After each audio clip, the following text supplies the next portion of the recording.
Hello, everyone, and welcome to a brand new episode of the Ruthless Aggression Era podcast. I am your host, as always, Mel Matt, and joining me tonight is. Hello. I be Mr. Doctor Senju. I be absent last week, but this week I am here. So How's things going in Japan, MDS? uh it's going good. It's going good.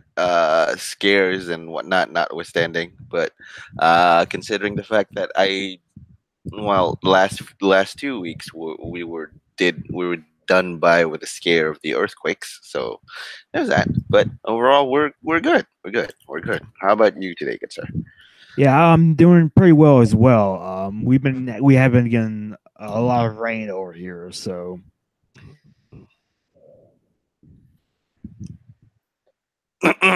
Well, sorry. Well, that is actually okay. I mean, considering the fact that you guys over there are getting hit with the case of the bad hurricanes on the East Coast, I believe. mhm. Um, that is always a not a good thing to go by, but I'm sure. Uh, I'm sure that everything is fine. You guys have done your best to prepare and whatnot, and good luck. Still stay safe and whatnot, and yeah. So there's that. Yep. I mean, most of my friends over there are still reeling from the after effects, but overall, mostly they are largely fine and largely unaffected by it. So, and one of our friends is actually doing it. So. Yep. Hopefully, everybody can stay safe and make the best of a bad situation. Mhm, mhm. Anyway, what are we here talking about, Ben? Well, tonight it's actually a sequel to an episode that we had done. Did Tonight we we're gonna be last couple months, isn't it? So yeah, what did we have? it was a few months ago. It's a So what sequel. did uh, we It's lost, a man? well, it's a sequel to an episode that we did back around April, I think, because it was Mhm, during the Raw portion of the Superstar Shakeup. mhm. It's a sequel to Raw Roulette 2002. Tonight we're going to be talking about Raw Roulette 2003. Hey, so 2002 was fun because that was the beginning of the Raw Roulette. Now it's the next one. It's the sequel to the inaugural 2002 Raw Roulette match. So there's that. I have no. Well, I think we already did that, didn't we? I think we already did the 2002, and that was fun. Yeah, we did that. Hmm. And okay, so 2003. What do we have? It's okay. It was aired on November 24th, 2003. It's down at Salt Lake City, Utah. You have Jim Ross and Jerry Lawler for your announcers, and there's a couple of heat tapings in there, but I'm not going to touch on the heat tapings. I'm going to touch on what happens in the ring, and of course, there's one, two, three.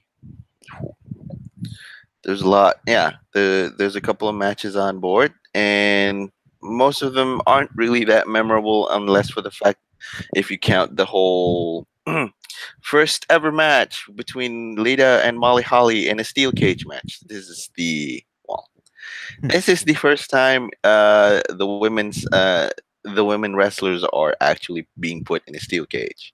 Some of you might say, no, it's Sasha Banks and Charlotte Flair who's being thrown into a steel cage, or Hell in a Cell if you want to say that, if you want to go for posterity. Yeah. Uh, Lita and Molly Holly did that quite earlier in 2003. This is the start of women being put in steel cage match, and surprisingly, WWE didn't need to capitalize it until 15 years later. So 15 years later, no, 14 years later. So is that?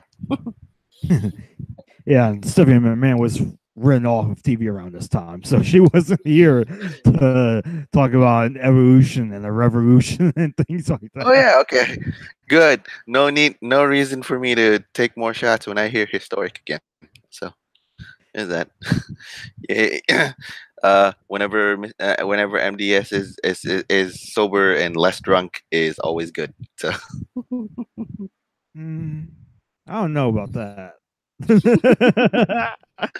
no, you do not need us to, well, you do not need me to, well, drink. No, thank you. No, thank you. I mean, me and Ambrose Alley were trying to get Mox drunk last week on Violent Wrestling Podcast. No, don't. It didn't quite work out so well. Don't need to, because the whole adage about, well, um the whole adage is simple. What was it again? The whole old, rather twitchy adage is simple. It's w- alcohol makes men more brave, although men braver in doing stupid things. So there's that. So yeah, Wait, like go on. yeah, go, no, go on, go ahead. Oh, I was going to say that the on screen explanation for this Raw Roulette is that Eric Bischoff said that next week was going to be in Salt Lake City, which he said was a boring city. So he wanted to liven things up by Oh, having Raw Roulette. you just went up and said it. People in Salt Lake City is gonna run through your door and just go, "What the heck have you said about my city? My city isn't that boring." Hey, it was Eric Bischoff that said, not me. Okay, okay, good. Standard getting cheap heat for dissing your town. Yes. Yeah, and this was about a week or so after Survivor Series 2003. So Hmm. Eric Bischoff is in complete control for tonight, much like he Yeah, was the previous year. yeah. But okay. Yeah. You have, say what you want about the whole, how to say what it is you want to say about, well, Eric Bischoff and his continued usage of power during these period of time. But at least he actually got to create a lot of new stuff for WWE in a sense. Well, for example, what we're talking about right now, Raw Roulette. He created that last year, Yeah, and like it has been part of WWE's special episodes for uh, Raw and SmackDown for about a lot of time, a number of times already. So yeah, it has been brought back a couple of times after this. Around '07 or '08, I think in 2011, they also brought it back a bit. So it's been brought back a couple of times. I'd like to see it come back now. I think it'd mhm. be interesting to see what they could do with that. Because the last one was on. Actually, the last one is, oh, okay.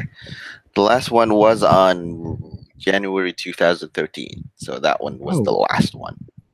ah, Yeah, oh, I'm yeah, okay.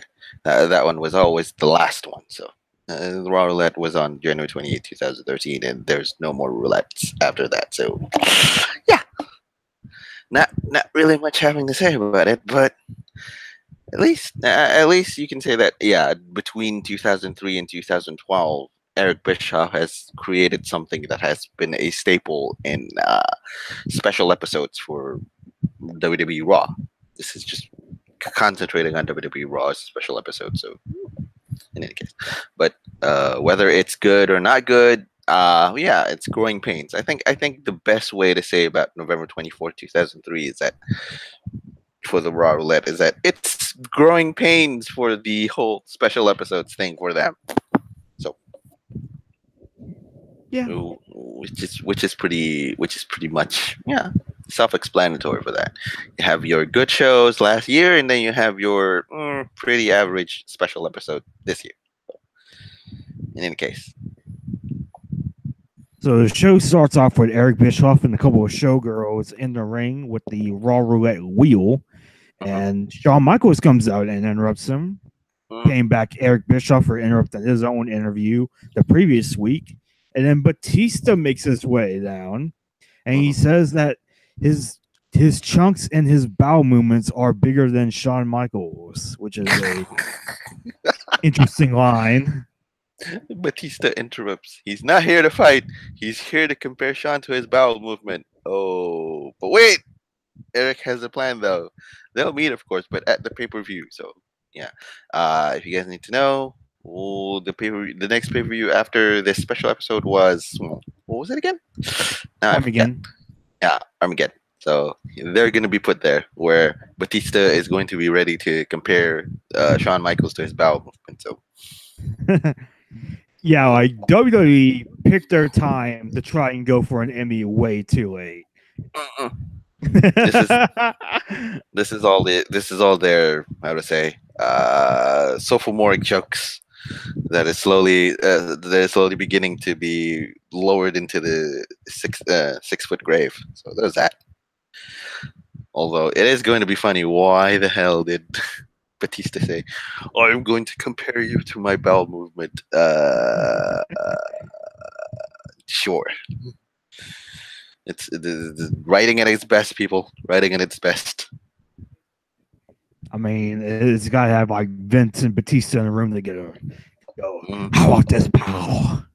You compare Shawn Michaels to your crap. I wonder how that. Yeah, I wonder how that how the meeting was supposed to go.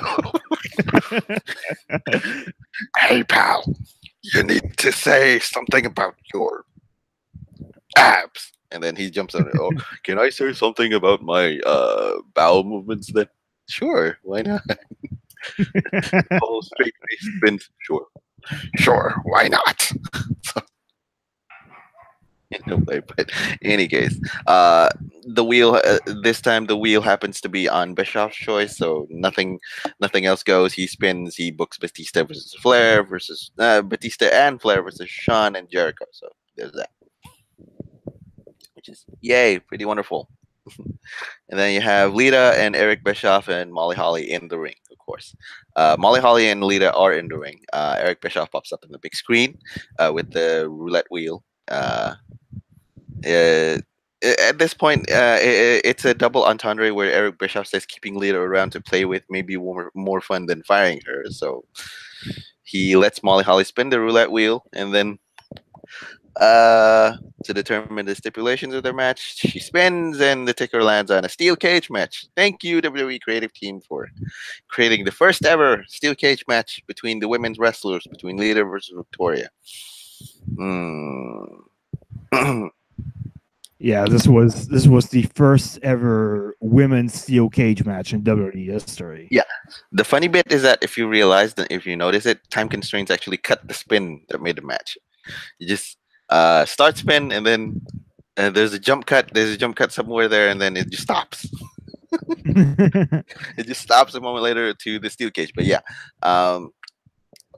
Lita basically it seems to be the battle of the exposed thongs tonight, I'd say.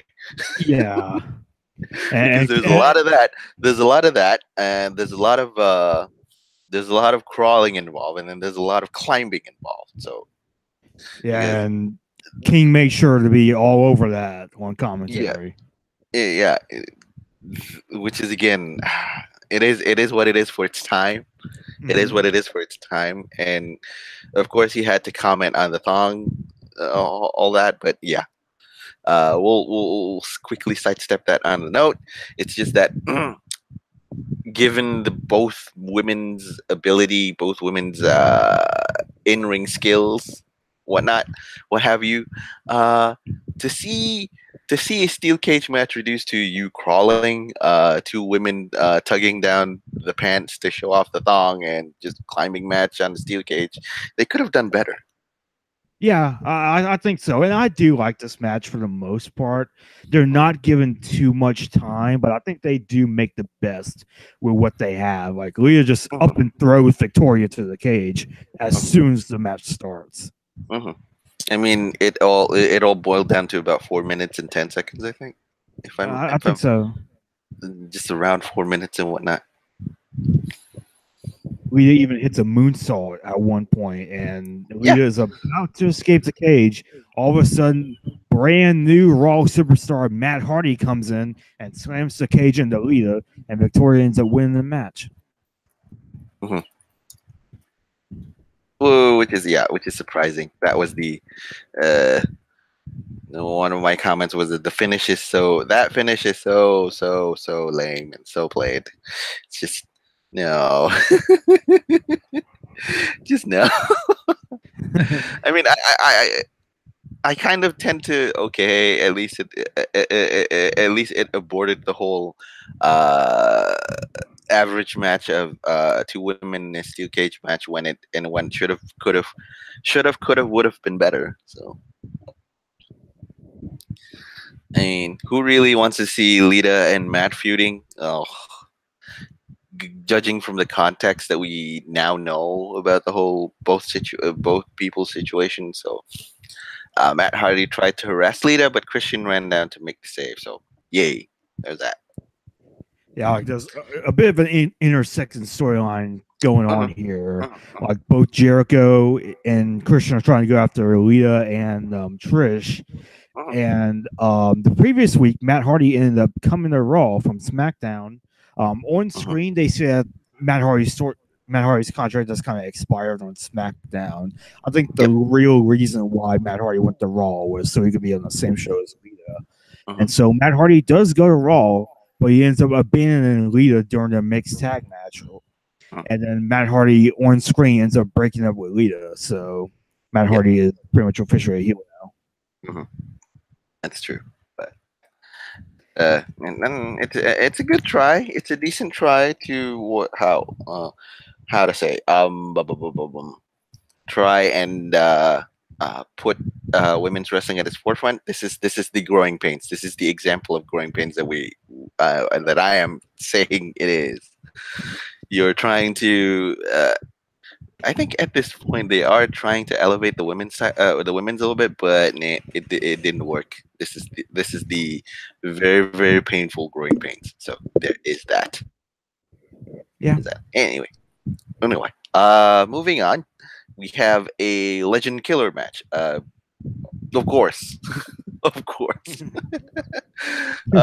Eric Bischoff said he spun the wheel a few minutes ago and it landed on Legend Killer match. So the Hurricane and Rosie came in and asked what their matches can be tonight. So Eric Bischoff says Hurricane will face Rosie, spins the wheel in a capture the midget match. Eric Bischoff introduces Fernando the midget who bolts out the room. So who suddenly ran out of the room. Hurricane tries to protest, but then runs off after the midget. So that's the capture the midget thing. So I don't know. I have no comment on capturing the midget. Yeah, Fernando the midget was pretty funny. So yeah, we finally get to see Hurricane and Rosie on the podcast. Finally, like it's been a long time since we've seen Hurricane on the podcast. Mhm. And I will say this, I love Hurricane and Rosie. Like I honestly love them. I just Really? thought they were just such a good tag team around this Mhm. time. Mhm. Which is good. Which is good. Around this time, it was fun. It was good and whatnot. Just that they could have done something better. The oldest argument in the books is they could have done something better with them. They could have done something. Which entered yes, correct. They could have done something better. It's just that well, it is what it is now. So, yay! Capture the midget, Hurricane and Rosie. Yeah, of course. Back to the whole Legend Killer match: Randy Orton versus Sergeant Slaughter. Uh, I hate to diss on. I hate to diss on legends. I like to say, "Oh, great, another Sarge appearance," because you could say that other than Hulk Hogan, other than any other legends at this point in time that made a lot of appearances, Sergeant Slaughter can be considered to be one with the most legend appearances on Raw. I would With say his, so as well. Because I know that he was working as a producer for WWE at the time, so he was backstage anyway. So Mhm. In a sense, but okay. Uh, Quickly gets on the Cobra Clutch, and the knee lifts and all that. Gutbuster gets it 2 count, and then basically there's a short, how to say, short maneuver. Slaughter Cannon is ducked. Orton drop kicks in for 2, and then Orton just starts pounding away and tries to grab a sleeper hold, but Sarge reversed it to the Cobra Clutch again. Orton goes low, I guess. So Orton goes low. RKO finishes close to 2 minutes, I think. Slaughter didn't even do his turnbuckle bump. Uh, immediate, immediate. No, this is a boring match for me. Slaughter didn't even do his turnbuckle bump. Nope, no more. But well, it is what it is for, how to say, a young wrestler like Randy Orton goes against a very mature, very well aged veteran in Sergeant Slaughter. You can you can really expect what it is about the whole matchup. So yeah. yeah, like I actually really like this match. I love the reversal from the sleeper hold to the Cobra clutch. Yeah. I thought that was great. The match it did its job. It did what it needed to do. It made Sergeant Slaughter look good, but at the same time, it also helped build up Randy Orton for his Intercontinental title match against RVD at Armageddon. And after the match, Orton continues to beat up Sarge, and RVD comes to the rescue. At this point, I think if I remember correctly, Randy Orton and Rob Van Dam has a feud going, so they're setting it up for Armageddon. Mhm. Next for the next pay per view, I think. He tries to set up for the 5-star frog splash, but Orton rolled out and escaped. I think, yeah, these two are just continuing the feud for Armageddon. So there is that. Then, quickly moving on, you have backstage Landstorm and Val Venus plus 2 strippers, of course. Yeah, I do want to talk about this little team Okay, for a bit okay. because it's the first time that we've seen Val Venus since Judgment Day, and it's the Hmm. first time that we've seen Lance Storm since Backlash. Yeah. And Val Venus is now back. I'm not really doing much. He's sort of that lower card guy that gets a win every now and then. Hmm. Lance Storm has undergone quite the transformation. Thanks to Goldust, he has turned face Yeah. and he now has a personality as He well now as has a personality, as if he does, awesome theme music. as if he doesn't have a personality before this. And suddenly he turns face. Now I have personality. If only if it was this simple. Now I turn face. Now I have personality. I turn heel. My personality is gone in the gutter. I am just a stoic, slap-faced wrestler walking around with a frown on my face, saying nothing. In any case, anyway, yeah, Landstorm now is backstage with Val Venus and 2 strippers. So Val Venus introduces Landstorm. The two strippers. One says she's nervous about dating wrestlers. 2 thumbs up. Don't know, don't know what the context is, but 2 thumbs up.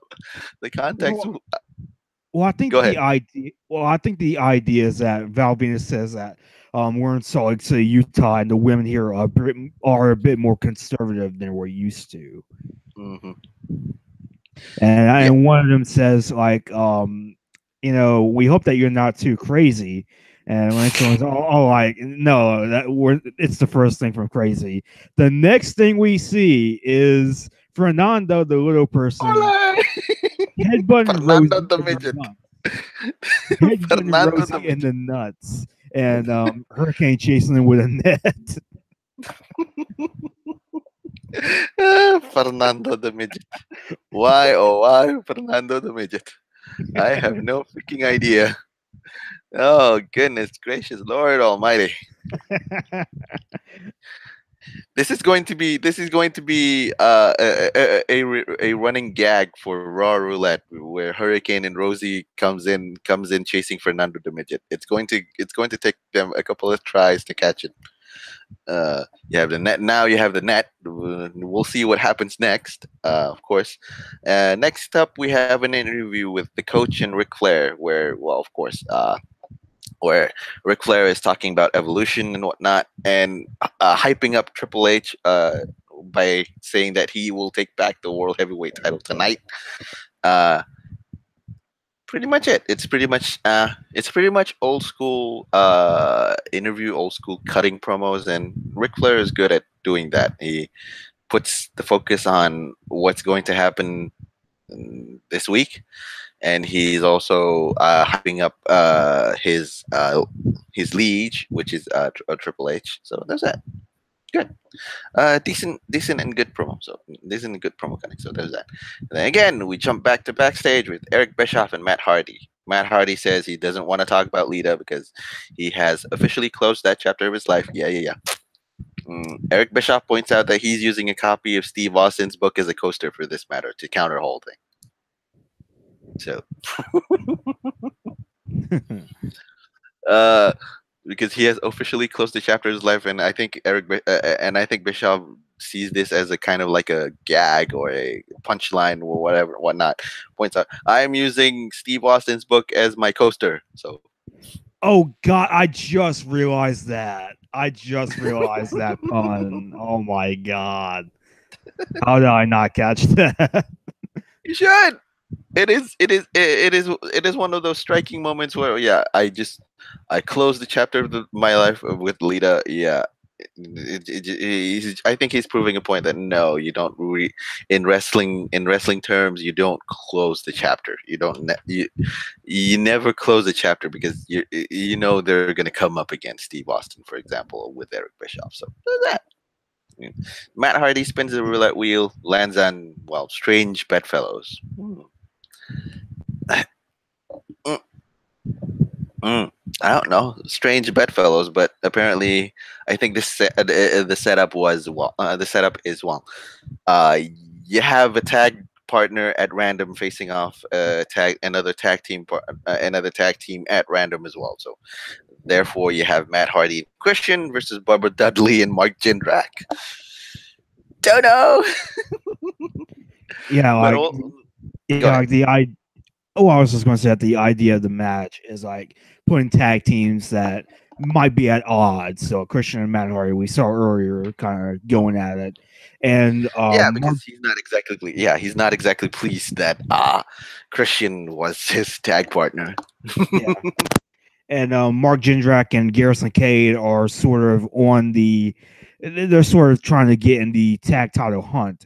They actually end up defeating the Dudley Boys on an episode of Raw, thanks to a distraction from Scott Steiner. So it seems like Garrison Cade and Mark Jindrak are trying to become the number one contenders for the Dudley Boys tag titles.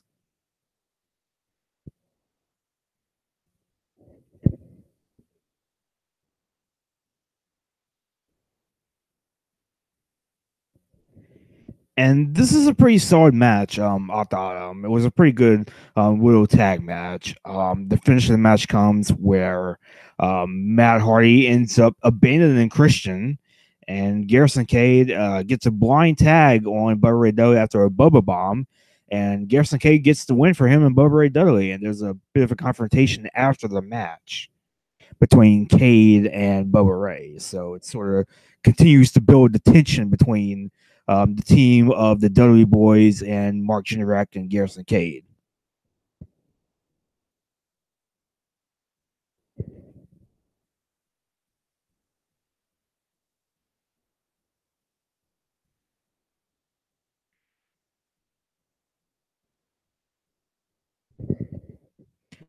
And so the next match on the show, I'm trying to remember. Okay, so the next match, there's an interview with Terry and Shawn Michaels. Shawn Michaels says that he's going to beat the odds. And then Fernando, the little person, ends up looking up Terry's dress. And so Terry ends up running after Fernando along with Hurricane, Rosie, and a backstage worker.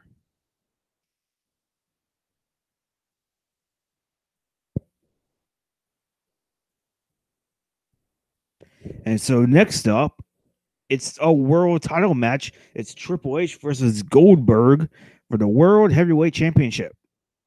And it's funny. Like it's funny because earlier in the show, like at the very beginning, they said this was going to be the main event, and it's halfway on the show. But yeah, I mean, this match, it was what it was. It's a very quick match. There's not a lot to it, and I can kind of see why they didn't have this be the main event, especially what happens in the main event itself. All right, you forgot all about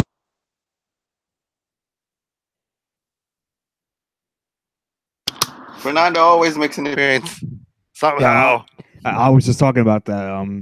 Fernando gets caught looking up Terry Runnels' dress, and Terry Runnels Oh, runs after him as well. okay. Never mind. I mean, mm, which is. Well, I guess the whole thing. Fernando caught up looking, and then Hurricane, someone else, Rosie gets chased.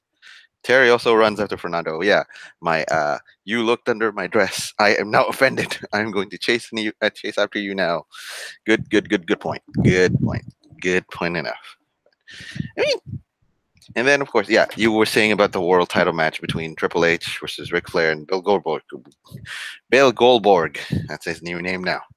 Anyway, Goldberg and Triple H are given more time for the entrances.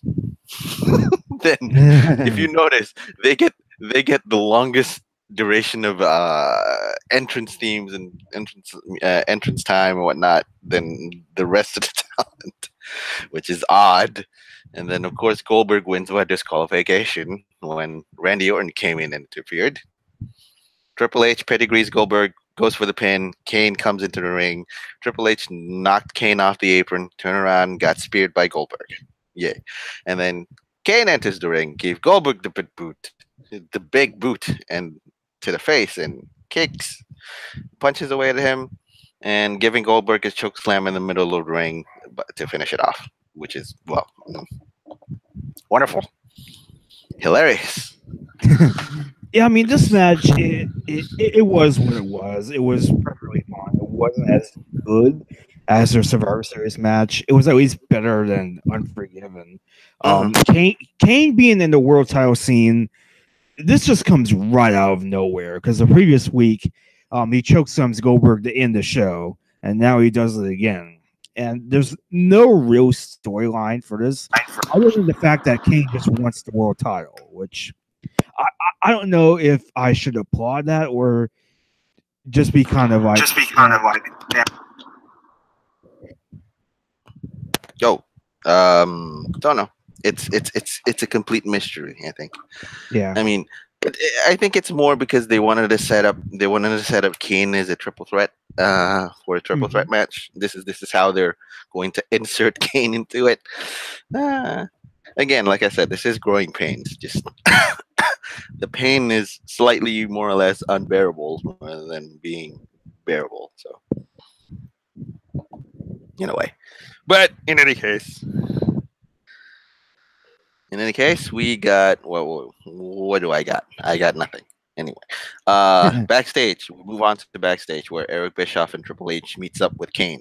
Triple H is very pissed off, demands a world title match at Armageddon. He demands it. Uh, Kane enters as well, also demands a world title match with Goldberg as well. So, uh, confusion, bickering. Eric Bischoff has is going up the wall with this one, and then suddenly accidentally goes books Goldberg, Triple H, Kane, in triple threat match. Oh no, it's good. And then we move on to the parking lot where you guessed it, Fernando the Midget, Hurricane, someone else, Terry. I don't know who the someone else is, but I'm pretty sure it's a staff member for WWE pretending. I think it is. It was Yeah, like a backstage worker. backstage worker trying to help them out. Terry Runnels and Rosie, they're still chasing Fernando the Midget. I told you this is going to be a running gag throughout the Raw Roulette 2003. They are doing it. So there's that. So, oh boy. And of course, next up we have the Salt Lake City street fight between Booker T and Mark Henry, accompanied by Theodore DeLong. So What's Yep, that? and it's going to be a Salt Lake City street fight. My biggest question: how can they fight on the streets with a 6 p.m. curfew back then? I mean, I've read up the whole Salt Lake City and I read up on the whole Salt Lake City and its curfews and whatnot. You have a 6 p.m. curfew? Oh my goodness! Yeah, It's, that sounds insane. eh, what do you do? Oh no! Now I have to run back. It's 6 p.m. I have to run back home now because in fear of getting caught. So. Hmm.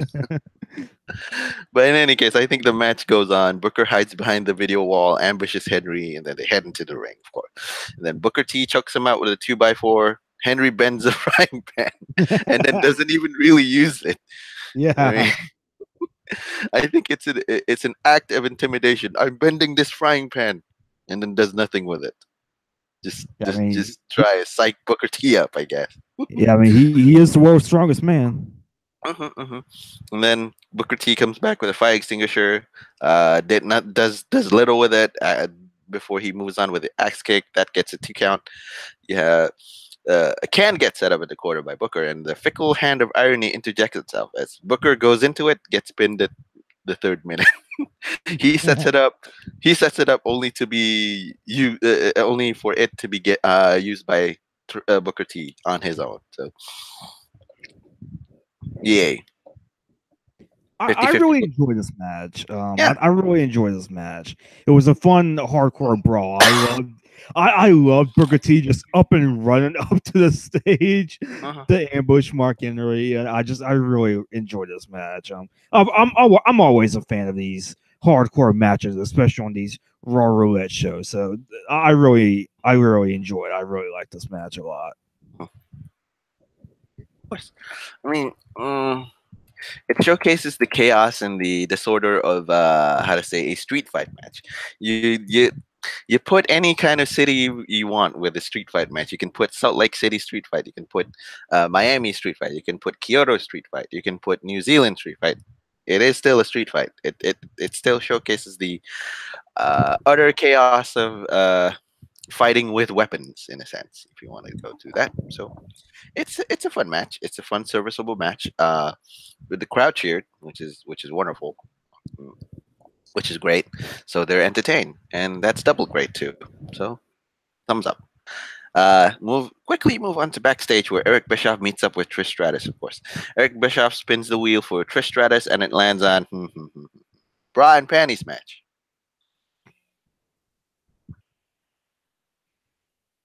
Yeah.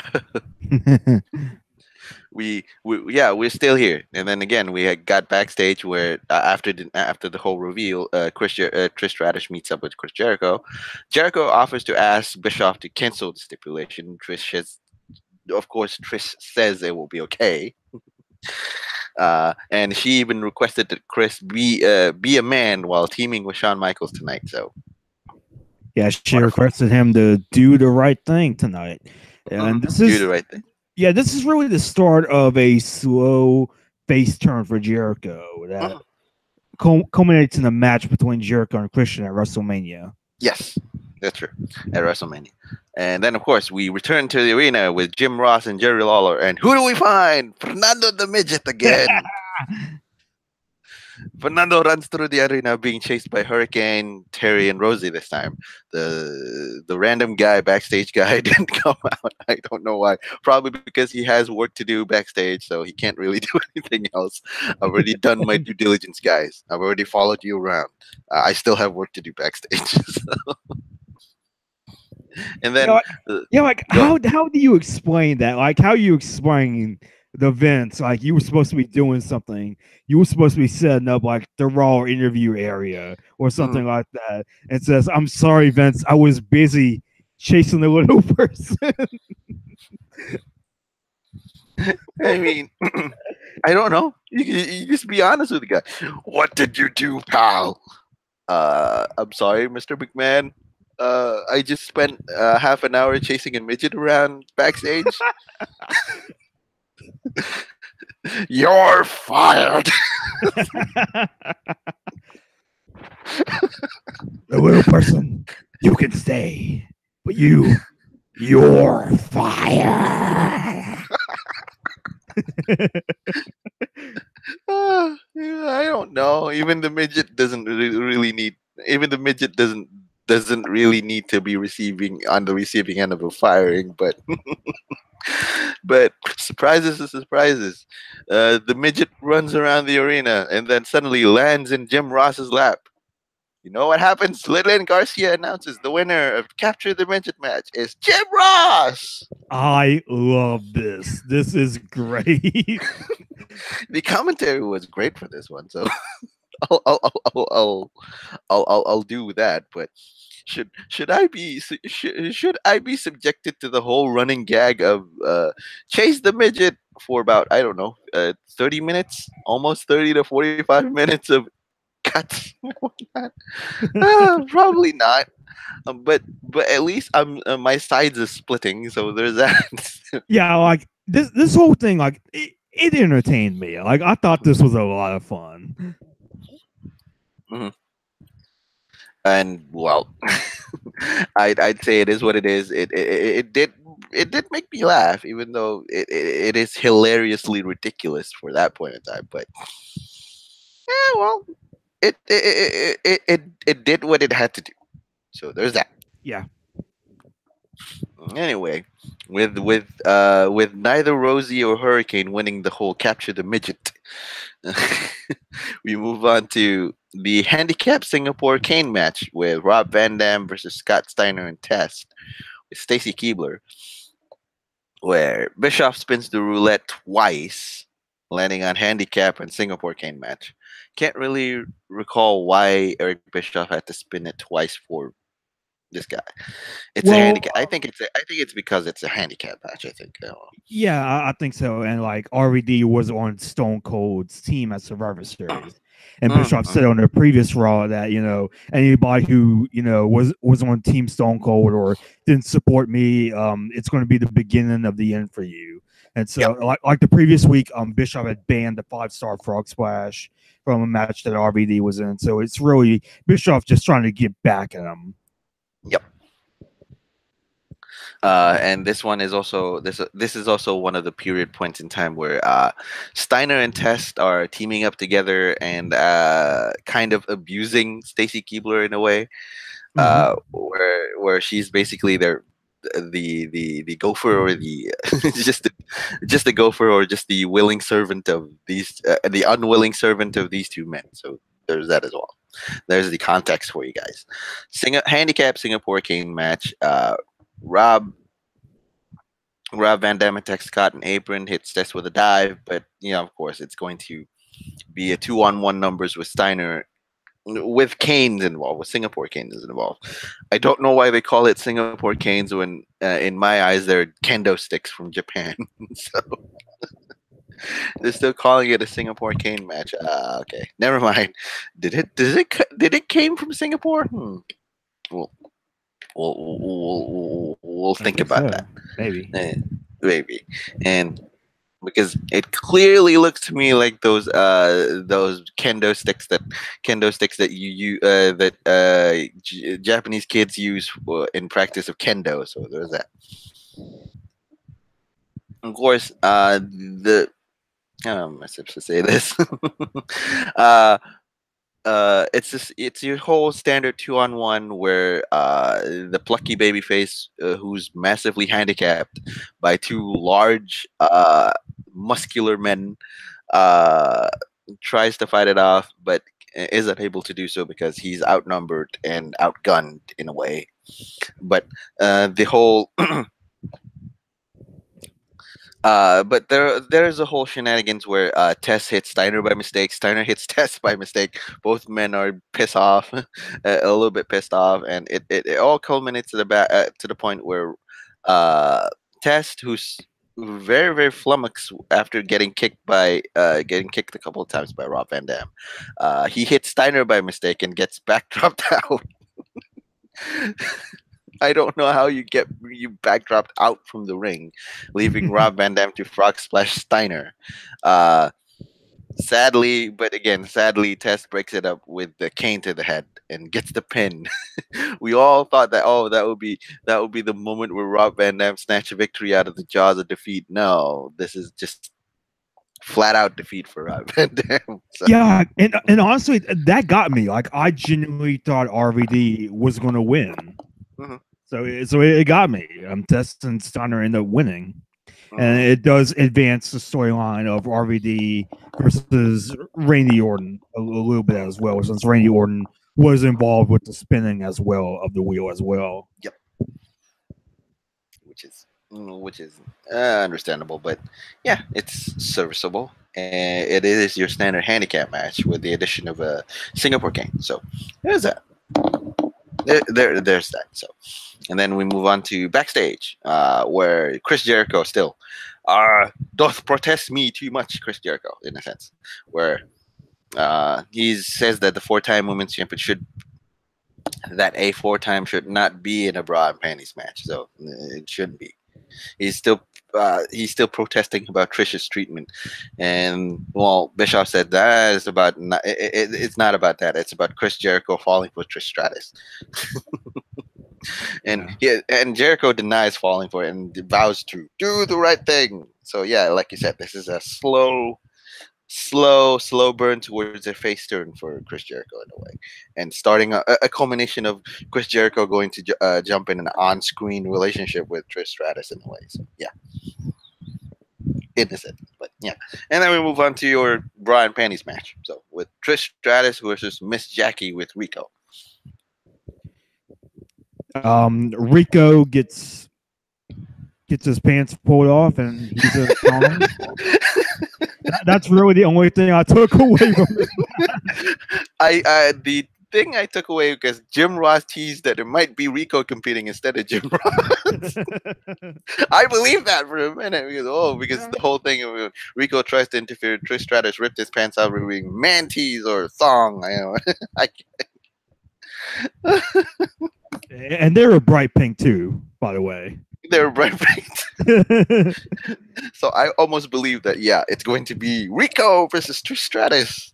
You know, it's an intergender match, and Rico Rico has to wear a bra for that too, because it is bra and panties match. You have to have. Mm-hmm. Yeah, I mean, like this version of Rico, it's interesting because I don't think we've really seen Rico since maybe Royal Rumble. I think. So he's pretty much changed his gimmick. He's broken up 3-minute warning. He's now doing a flamboyant gimmick, sort of in the vein of Adrian Street. I think he did a pretty good job with it. In a way, he did. He did do a decent, bang up, good job for portraying that kind of character, the flamboyant man in a sense. So who wears pink thongs? I'm not judging again. So I'm not judging. I'm not gonna judge. You wear what you like to wear, so you can go ahead. The quicker I say this, the better. There's it's your standard Brian Penny's match. It's your usual TNA silliness in a sense, where you get two women trying to tear each other's clothes off, and it all it all gets up into a culmination where Jackie kicks Rico out by accident. Trish pulls her pants down at the 2-minute mark, I think, if I remember. So Trish Stratus wins. Jackie is pissed off and then rips off Lillian's top. So, what a sore loser! What a sore loser! Yeah, I mean, this match, it is what it is. I mean, it is what it is. Yeah. It is what it is. So, anyway, but anyway, the less we say that about that, the better. It is what it is. It happened. So we move quickly on to the main event. But okay, but again, I have to point this out. Trish again tells Jericho to do the right thing, or he will get no sex tonight. God, poor guy's already wet.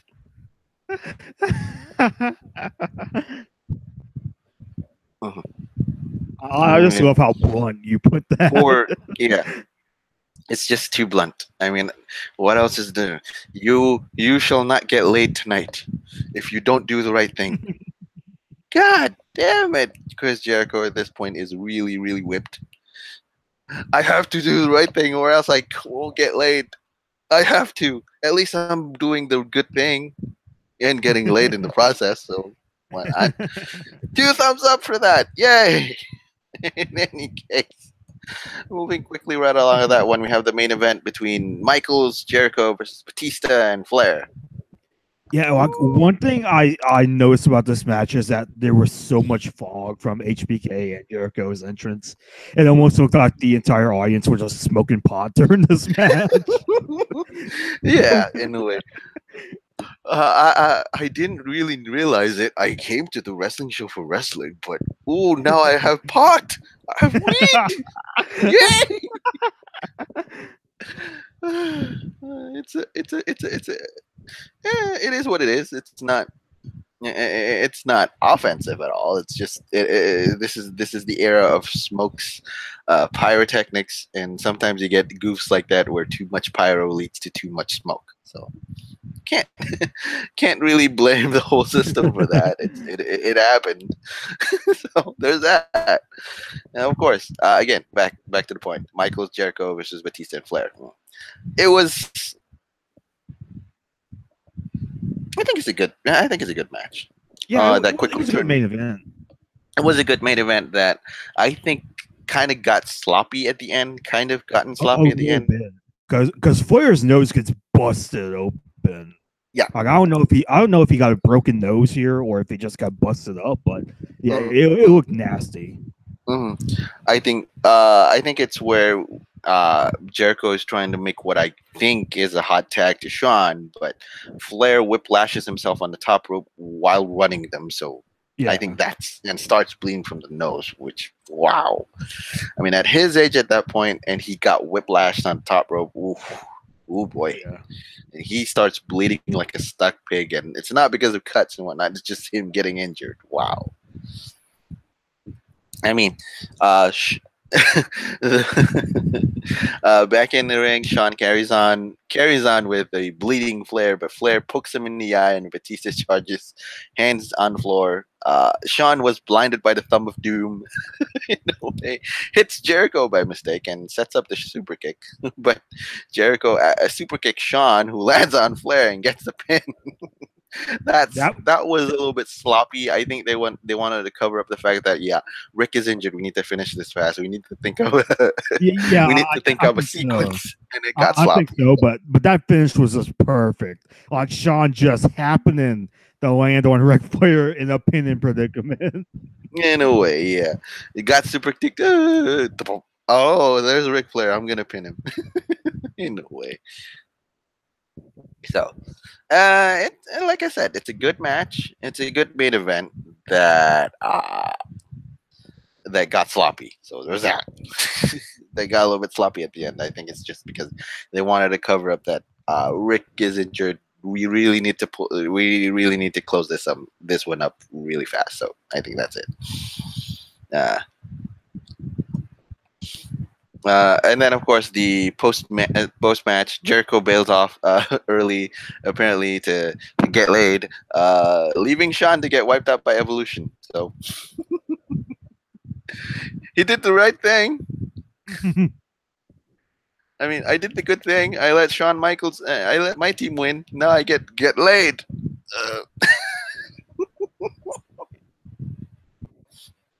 mean, yeah. uh, Bottom line, it's a fairly inoffensive show. I think it's a fairly decent show. I think if I wanted to comment on it uh, without going too sarcastic and whatnot, it's a fairly good show. At least they know. At least they know they know what it is. It is. They know what their roles are in this Raw special episode. Going ahead before Armageddon. They just want to how to say uh have fun with it. I think if you want to be Yeah. that kind of simplistic about it, they want to be fun with it. And Eric Bischoff's role basically it's just another variation of the evil figurehead with a clipboard. So pretty much. yeah. And the show even ends with Batista bombing Shawn Michaels, and Batista just choking Shawn Michaels. Like there's blood coming out of his mouth. Like at one point, Mhm, it's like mhm, dried blood somehow. Like it looks really nasty. mhm, it is, and well, if that didn't really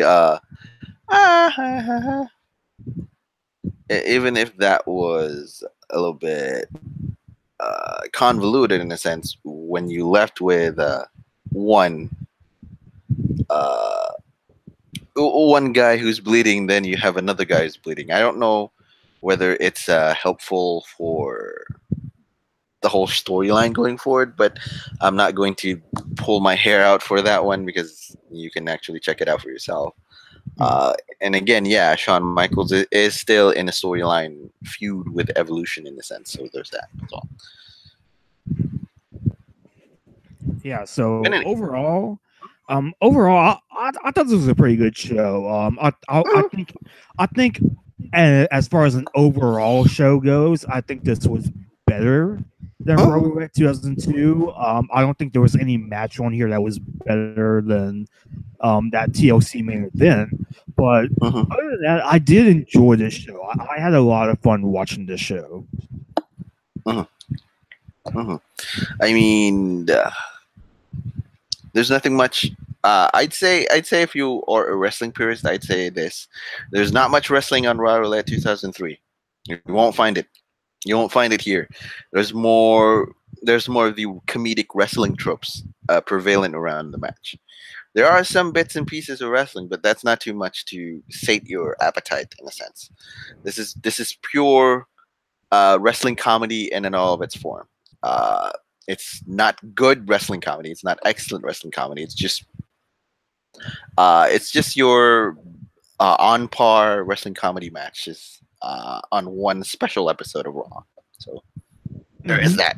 Besides, they are building most of the feuds up for Armageddon for that year. So uh, that's why you can feel that there's a little bit of a lack of control, in a sense, a lack of quality control in most of their matches that are set up on the card. So there's that. In any Yeah. case, Overall, I thought it was a good show. It was enjoyable. yeah, but yeah, it is not to knock on anyone. Mhm. So I think that just about does it for this episode. Yep. Eh, what's up next? What comes up next? Armageddon next, or are Yeah. we still gonna? Yeah. Next week's episode is going to be on Armageddon 2003, Yeah. as well as tribute to the troops 2003. Oh, okay. That's gonna be fun. Yeah. Tribute to the troops is always a fun affair. I think, Mhm. even if I'm not part of the United States and whatnot, I always think that Tribute to the Troops is always a fun show where wrestlers actually get to cut loose and just be themselves in a way and just support their country and whatnot. And that's always a good thing. That is always a good thing. Mm-hmm. Is I love being patriotic in a sense. Oh yeah, totally. Totally. Okay. So This has been Raw Roulette 2003. A yeah. very quick delve into the history of one bra and panties match. Which, if you want to pull hairs on it, it's not that bad. It's just that it Mm-hmm. happens. So Mm-hmm. the less you say it, the better. And again, the more I watch it, the more I am so thankful that we have moved on from that kind of matches for the women to actual wrestling matches for every woman on the women's division, not just on WWE but everywhere. I think Mm-hmm. puts the women on a better light. So there's that. And let's not It forget puts the Fernando. Yeah. Let's not forget Fernando the Midget. He entertained us for about half an hour. running around being chased by up to 5 people at one point in time. So there's that. He entertained, so you can't really complain that he doesn't entertain me. Everyone likes a midget, so there's that. Yeah, this is going to be a running gag on the show. Like This is Fernando definitely the going little to be a person running. is going to be a running gag on the show. Definitely, I think you found something here. Who knows? Maybe he'll pop up somewhere. Oh no, there's Fernando the midget. Matt, go chase him. I mean, Matt, go chase him, or any other guest, go chase him. While we go intermission or something like that. I don't know. You can be creative on that. So I have Fernando the midget doll. There's a lot of when when there's a, when Hornswoggle comes on the show, when he does, like 2006, I don't mhm, think he'll ever be able to hold a candle to to Fernando. Fernando. What if Fernando the midget is actually the Finlay's long lost child rather than Hornswoggle? Switched at birth. Switched at birth. Fernando is actually Mexican. Fernando is Mexican, and Finlay is gonna scratch his head. Did I did I actually get in bed with a Mexican woman? In any case, yeah, I'll stop right now. Yeah, I think that's just about does it for this episode. I'll stop right now because it's going So to. This is definitely going to be a long running gag yeah, of that so in a way. So so with all that said, where can they find you in this? they they can find me on Twitter at Mr. Doctor Senju. You can also find me on the official Shootin da Breeze Twitter. That is SHOOTINDABREEZ1. You can also catch my show, Shootin da Breeze, tonight actually for you guys. It's going to be early morning for me in the midnight. For you guys, it's going to be 11 a.m. Central, 10 a.m. Eastern. Get your breakfast, get your grabs. We're shooting the breeze for which this guy is gonna come into. I spoiled it. This guy is gonna come into. Metal Matt is going to come into the show and just chill out and have fun Yeah, but I'm for going to be 3 hours watching straight. tomorrow. Yeah. It should be a lot of fun. Yep, it should be a lot of fun. And that's pretty much it. That's my plug. Yep. And you can find me on Twitter at MelMat15. And I'm also on Cage Side Seats, hanging out in the daily and the nightly. In the nightly, for the next couple of weeks, I'm going to be doing some Hell in a Cell retrospectives. Tonight, we take a look at the Hell in a Cell matches for 2009, the first Hell in a Cell pay per view. It was Undertaker and CM Punk for the world title, Cena and Orton for the WWE title, and DX versus Legacy in the main event. And I'm also, should be fun. Taker and Punk was actually really good. Like it only got 10 minutes, but it was a pretty good match for what it was. And I'm also in the SmackDown threads as well as the NXT threads on Cage Side. And some of the other podcasts. I'm Shootin da Breeze every Saturday morning at 11 a.m. Eastern, 10 a.m. Central. I'm going to be on the show tomorrow morning, so it should be fun. Two Guys One Sport every Thursday at 9 p.m. Eastern, 8 p.m. Central. The Varnant Wrestling Podcast every Wednesday at 9 p.m. Central. In fact, after I end this podcast, there's going to be a very special episode of Barn Wrestling Podcast where Mox and Five's kids take over the podcast. So we get to hear their thoughts on the modern WWE product. Oh no, his kids is gonna be there. Yeah, yeah. That's gonna be fun. Yeah, Mox's son and Five's son are both going to be on the podcast on the Barn Wrestling Podcast. Yeah, that's gonna be fun. I need to go listen to that too. Yeah, like it should be starting right after I end this podcast, so it'll be a lot of fun. Awesome. And Connoisseurs of Wrestling every Monday at 9 p.m. Eastern, 8 p.m. Central, I believe. Right Mhm. now, they are doing all four of them. George, Taker, Biff, and LL are doing drafts for their brands. And all I gotta say to you, everyone that's listening, that's on the show, especially you, Taker, draft the Iconics. I'm telling you, you can't go wrong. You cannot go wrong with them on your brand. Why? Just why? I mean, I'm already. You're gonna put me in a difficult situation, in a difficult spot, because I know you're gonna talk about Becky Lynch this week. Oh yeah, totally. And let's just say this: me and Taker have different opinions on the whole Becky heel situation. Of course, both of you do, and both of you like to pull hairs on that matter too. Oh yeah. Hmm. In any but case, but yeah, I I am think I going to. covered it on the podcast. Yeah, I am going to prepare myself for this morning. I need a lot of. I need a lot of. I need a lot of coffee for that one. So yeah, I think I plugged all the podcasts. I think that just about does it.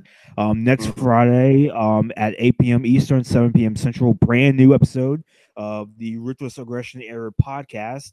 mhm, Next week, tribute to the troops 2003, as well as Armageddon 2003. At the moment, I don't have a guest lined up, but I do have an idea of who I want. And if I can get them on the show next week, it will be their debut on this show. So it should be pretty fun. mhm. Yeah, All it's right. good. So, Yeah, good luck. Good luck with that. It is going to be fun. yep, it's going to be a blast. Mhm. So that just about does it for Ruthless Aggression podcast this week. Anything else, MDS, before we leave? No, I don't have anything else.